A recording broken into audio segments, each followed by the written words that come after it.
તમને જીવનમાં સૌથી વધારે વાલું કોણ છે? ગાંડી એવું કઈ પૂછવાનું હોય? સૌથી વધારે છે ને મને વાલું મારી માં છે. મને મારી મમ્મી બહુ વાલી. એ તો બધાયને હોય. તો તમને જમવાનું કોને હાથનું ભાવે? ખબર જ છે, તોય ખોટે ખોટી પૂછે જ. મારી બેનના હાથનું. મારી બેન કોઈ દમાડું બનાવે તું ખાઈ ખાઈને તારો દમ નીકળી જાય પણ આલુ પૂરા ન થાય એવું જોરદાર બનાવે. તો તમને બાઈને જવું કોની યારે ગમે? જો તું ચાય કરીને આજે છે ને તું વાયડા જઈ તો તને બધી ખબર જ હોય.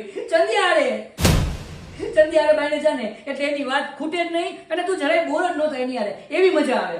તો તમને મજાક મસ્તી કોની યારે ગમે? જો હવે આના પછી કઈ પૂછતી નહીં એવું મને. મારા ભાઈ યારે મજાક મસ્તી તોફાન કરતા હોય ને સવારથી રાત ક્યાં પડી જાય ખબર ન પડે. વાલી સાચો કહું તો તમે સૌથી વધારે પ્રેમ કોને કરો? લીલીને.